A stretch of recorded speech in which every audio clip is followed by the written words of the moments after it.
Hello दोस्तों, नमस्कार। मैं Brijnandan Yadav Asian event news के लिए आज का बहुत महत्वपूर्ण विषय है, उस विषय पर मैं चर्चा करना चाह रहा हूँ। आज का विषय है भारत के राष्ट्रपति के चुनाव के संबंध में। भारत के राष्ट्रपति चुनाव के संबंध में सिर्फ दो ही पार्टियाँ चुनाव लड़ रही हैं।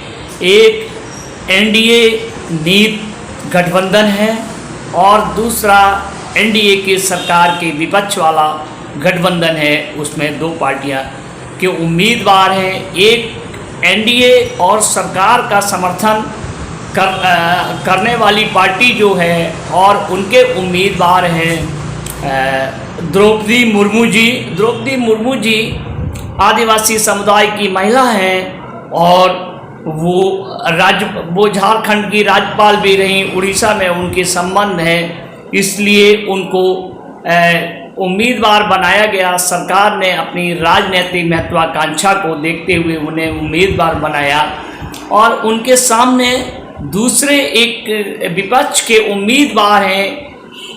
बीजेपी के कद्दावर नेता रहे और वर्तमान में टीएमसी के राज्यसभा सांसद हैं टीएमसी से, और पूर्व केंद्रीय मंत्री, पूर्व वित्त मंत्री यशवंत सिन्हा जी। यशवंत सिन्हा जी अब बहुत काबिल हैं और बहुत सौम्य हैं।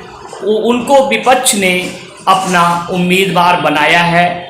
आप देखना होगा, आप जबकि एनडीए सरकार की तरफ से जो उम्मीदवार हैं द्रौपदी मुर्मू जी ने अपना परसों पर्चा दाखिल भर दिया था, नामांकन कर दिया था, और विपक्ष के उम्मीदवार श्री यशवंत सिन्हा जी 27 तारीख को पर्चा भरेंगे, नामांकन करेंगे। यशवंत सिन्हा जी के साथ नई दिल्ली स्थित एनसीपी के दफ्तर में उनकी मंत्रणा चल रही है। वो लोग वोट मांगने जाते हैं लोगों के यहाँ, और एनसीपी के शरद पवार जी के नेतृत्व में शरद पवार जी के एक नेतृत्व में जो उनका समर्थन है शरद पवार जी की पार्टी का, उसमें उनके साथ विपक्ष की 17 पार्टियों का विपक्ष में समर्थन है। लेकिन अब देखना होगा 17 पार्टियां किस तरीके से समर्थन कर रही हैं और किस तरीके से समर्थन नहीं करती हैं। आज यशवंत सिन्हा जी वोट मांगने आए थे जो वहां पर, तो 70 यशवंत सिन्हा जी के साथ करीब दो तीन पार्टियों ने हिस्सा लिया। उस पर मंत्रणा हुई विपक्ष किस तरीके से कैसे आगे रणनीति अपनाएगा। तो एनसीपी के जनरल सेक्रेटरी एसके शर्मा, जो एनसीपी पार्टी की प्रतिनिधित्व कर रहे थे, शरद पवार जो एनसीपी सुप्रीमो थे, वो दिल्ली में नहीं होने के कारण वहाँ उपस्थित नहीं थे।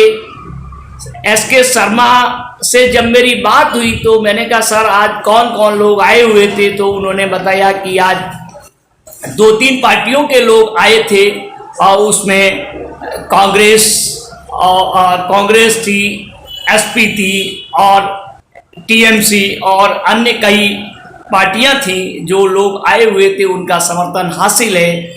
जब मैंने कहा कि आपका वोट किस तरीके से कैसे रहेगा, तो उन्होंने अपना अनुमान बताया कि हो सकता है कि ये जो जिस तरीके से आम जनता के वोट डाले जाते हैं वो खासकर दबाव वाले वोट नहीं होते। ये राष्ट्रपति का चुनाव है, राष्ट्रपति का चुनाव अंतरात्मा पर किया जाएगा। लोगों की अंतरात्मा भी है कि किसको वोट दें, किसको नहीं वोट दें, और अंदर बैलेट से वोट होगा।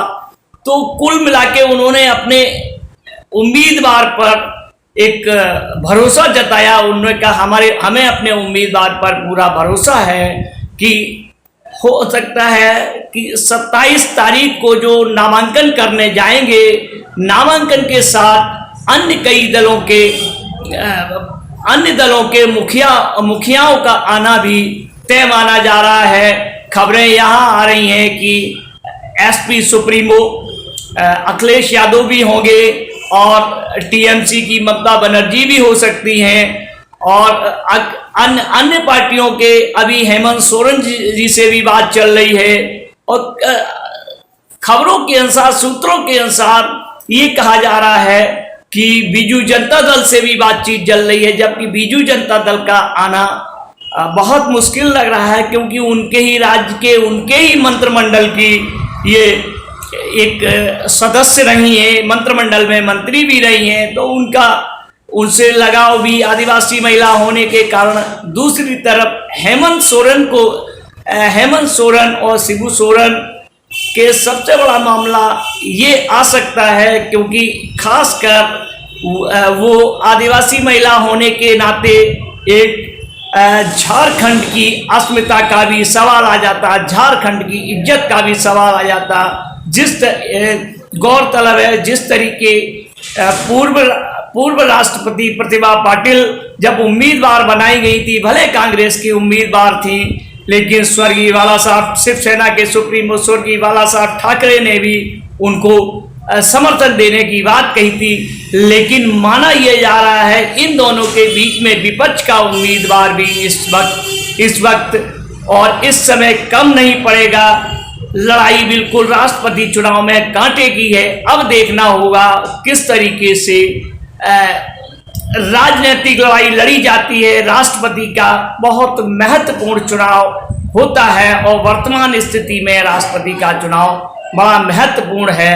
अब देखना होगा कि आगे 27 तारीख के नामांकन के बाद दोनों उम्मीदवार अपने अपने राजनीतिक दलों के अनुसार एमएलए एमपी के यहाँ वोट मांगने जाएंगे, और देखो किसकी अंतरात्मा जागती है और किसकी अंतरात्मा सो जाती है। रायसीना हिल की गद्दी पर कौन विराजमान होगा, ये तो आने वाला समय ही बताएगा। लेकिन शतरंज की गोटी दोनों पार्टियां चल रही है, चाहे सत्ता पक्ष हो चाहे विपक्ष हो। मैं